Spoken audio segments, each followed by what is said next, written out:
Hey guys, welcome back to my channel, and today we are talking about the next 2 days of March break, which was Tuesday and Wednesday. So Tuesday we spent most of it at home relaxing, except for the evening we went to a Storms game.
So yeah, the Storms won it 4-3 in overtime.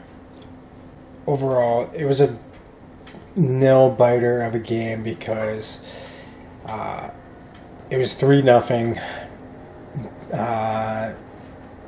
about 4 minutes into the second. So the first period was really good, and then Kitchener got 1-0 near the end of the first, and then in the first 4 minutes they got 2 goals, making it 3-0. By the end of the second it was 3-1, and a lot of people did not expect Guelph to come back. By the 10-minute mark of the third period, a lot of Guelph Storm fans were leaving, and with less than 2 minutes Guelph tied it up and then won it in overtime, which was awesome. So in my opinion, that was a really good game, really tense game if you're a Guelph Storm fan, but it was good. The kids enjoyed it. And then on Wednesday we went up towards Owen Sound to the Grey Roots Heritage Museum, where we did some looking around, and there was a presentation called Meteor Rights and Meteor Wrongs.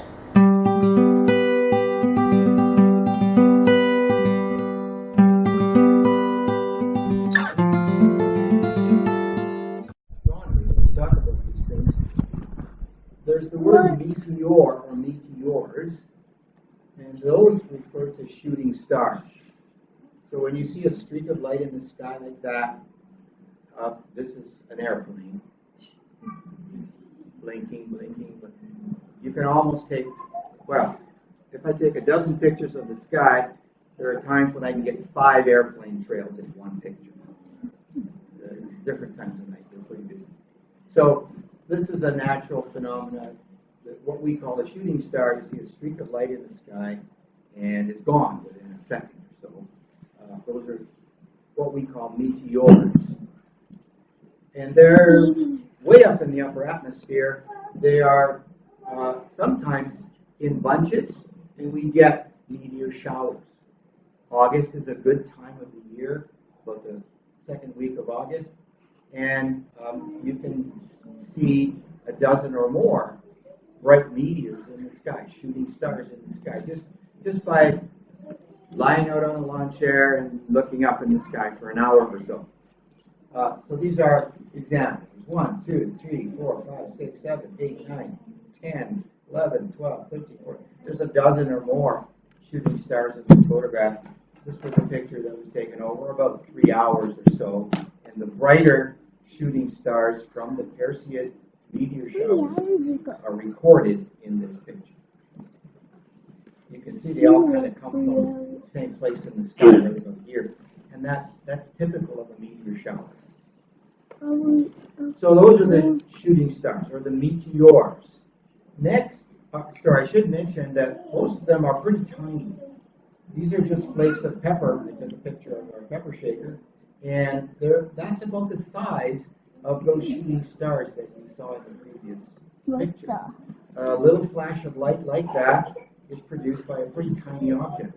That's weird. If it gets about the size of a peppercorn or a grape, it can be quite a lot brighter. It can light up the sky. And sometimes we get pieces of space rock that come in that are even bigger than grapes, and they can do damage down here on the Earth. I'll show you some video of one that came down in 2013 outside of a city called Chelyabinsk in Russia. The other thing, when we talk about meteors, and we talk about meteorites, I'm going to make jokes about some of the rocks up here not being meteorites. So they're meteor wrongs. Okay? That's about as good as the humor gets in this. So please laugh. Thank you. I appreciate it. So meteorites are not meteor wrongs. Up on the front, we have about 21 samples, and 18 of them are meteor wrongs. They're not meteorites. 3 of them are meteorites, I think. Okay, yeah, 3. And you're going to get a chance to actually go through. These things are rocks from space. They, as you saw the picture before, end up on the Earth, and they have these sort of dimples on them in some cases. They have black crust on them that you break and it gets white underneath. Or when you cut them in half, they have this sort of a mottled appearance. Or they look like they're chunks of iron. Not all iron is a meteorite, but if it looks like this or like that, and it's magnetic, and it just landed in your backyard, that may well be a meteorite. So there's an example then of what the sort of thing you're looking for, and I'll turn you loose, the kids anyway, in a minute. But here's the video, and nowadays, of course, with cameras all over the world and dash cams, etc., people have got videos of meteors coming in, and the bright streaks of light, and sometimes these large objects come in. It happens on Valentine's Day, day after Valentine's Day, 4 years ago, and it occurred right there. Here's a video camera from the dashboard of a car. That bang was the sonic boom. It broke windows. There were a bunch of windows being broken. About 1,000 people were injured by flying glass, but nobody was killed, and that was extremely lucky because this thing that left this trail pretty much burned up in the upper atmosphere. Here's another view from another camera. You can see it's kind of daylight out there, but if you're driving home or you're walking along from school and you see this bright light up in the sky that looks like that, this might be a rock the size of this room coming into the atmosphere and burning up. Our atmosphere does a good job of burning up the rocks this size. And as I say, people were lucky that they weren't killed in this one. It could have been if it had come more straight down instead of at an angle.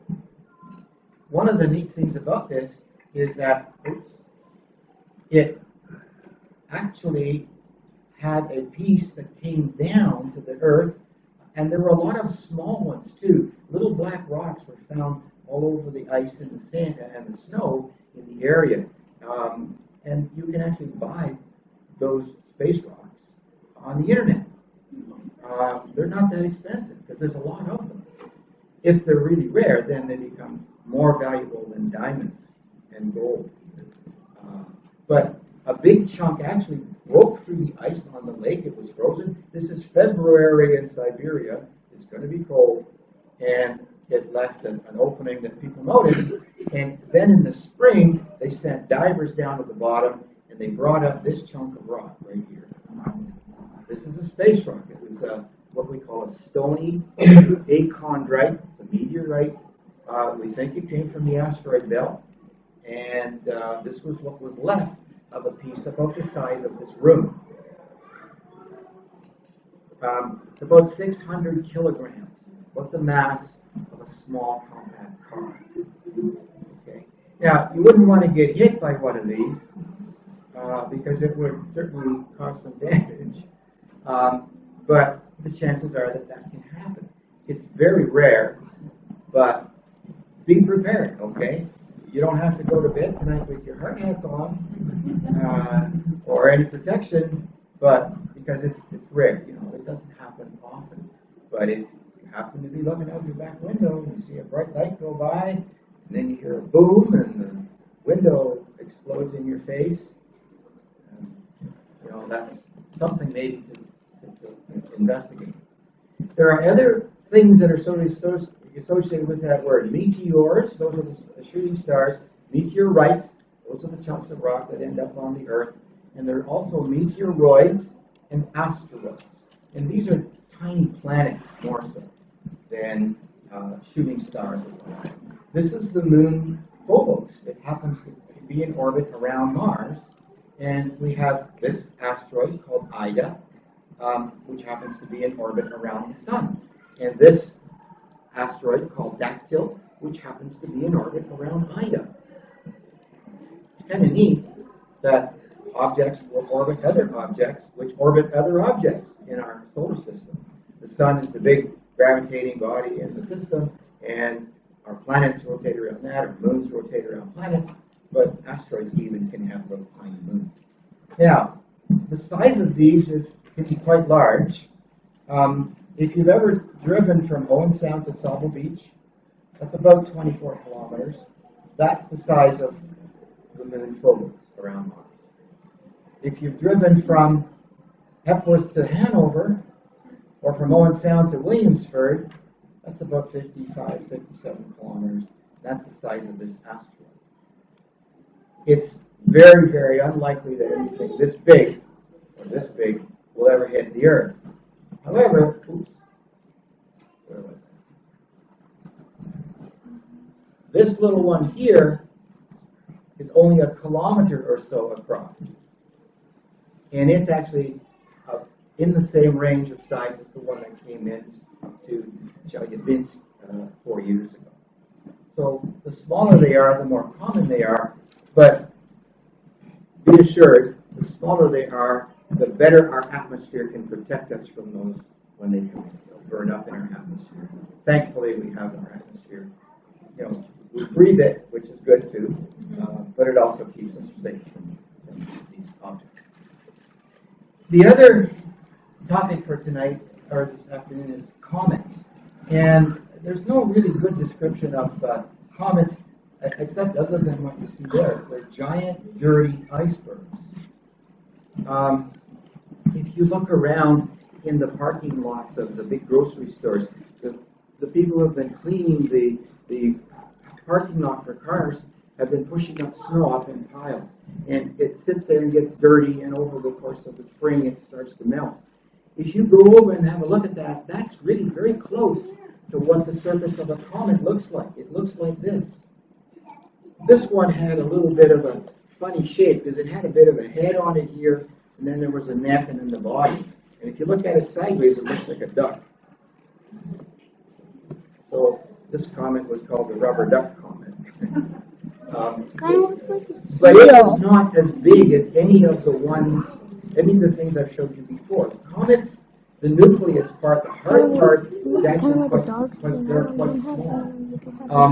We have close-up pictures of the one that I showed you a minute ago, and this one is called 67P with a totally unpronounceable name. Almost as bad as mine. But there it is again from another view, and here I've taken and pasted it in to the skyline of Toronto. So it gives you an idea how big that comet was. This is the CN Tower right here. Okay, so it's maybe 1 kilometer across, half a kilometer wide, etc. Now, if this thing hit the Earth, that would be pretty serious, but it's rare. It rarely ever happens. Most of the things that come down are smaller and the atmosphere burns them. But comets are really neat because they're very different than asteroids or meteoroids. Those objects are made out of hard materials, iron in some cases, rock in others. Comets are made out of ice. There's water, ice, frozen on the surface, and in the interior there's carbon dioxide ice as well. And there's a bunch of other stuff that makes the comets look dirty. It's just about as dark as an object can be, and it's not a bright, shiny object like Jupiter or Saturn or Mars is in the sky, or Venus. Yeah, they're pretty dark. But the sunlight, when it shines on them, can actually make them reflect, and so we see them and they look kind of white. But that you can imagine this being almost like charcoal. That's the color. Now, you won't have to actually imagine the color because later on I'm going to actually make a comet out of dried ice for you here. And so we have a little example, a little small sample of what we know comets were made out of. So we can take the raw materials, put them together, and we can make a simulated comet. So we'll do that toward the end of the show. Comets, we know, because they're icy, can evaporate. They can spew materials out into space. A lot of that material is water, and then there's carbon dioxide. And when they get close to the sun, these things warm up, and the comet starts to spew out material all over the place. Asteroids and meteoroids don't do that. They stay solid. But comets develop these magnificently long tails made out of material that is actually part of the comet itself. Here's a video that shows how this works. It's one of my favorites. It's a comet called Hayakasashi.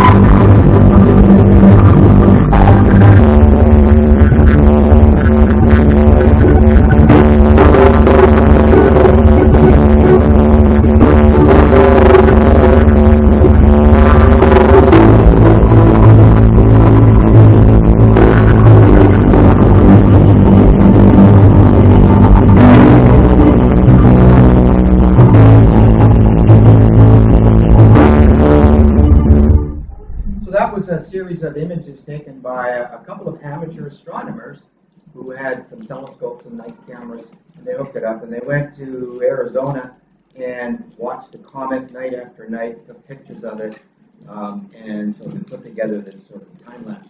This was over a period of a couple of months. Not a bad time to be in Arizona for 2 months in February and March.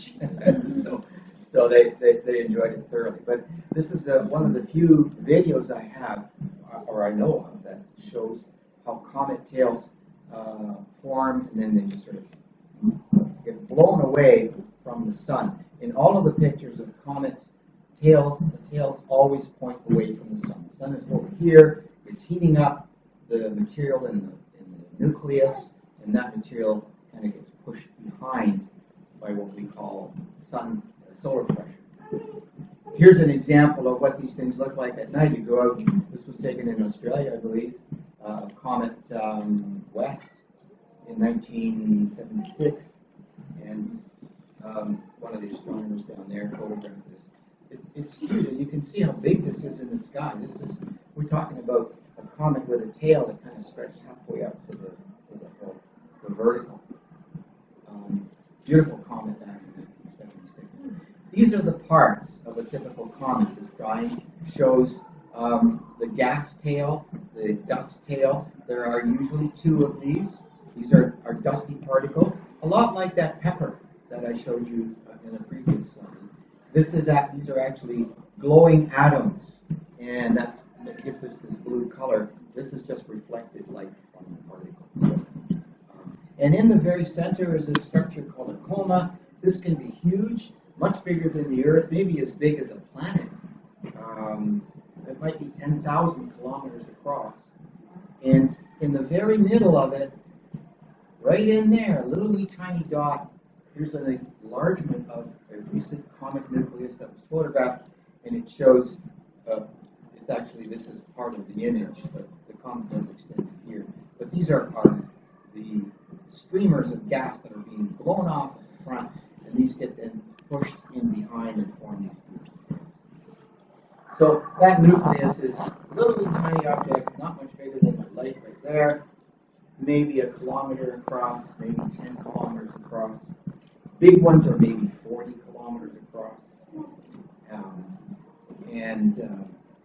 They're, as I say, very different than ordinary meteoroids or asteroids. They produce these beautiful tails, which those other objects don't. So now's the time for us to hunt for meteorites. So if I get someone to look for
And then after that, we saw a portable planetarium.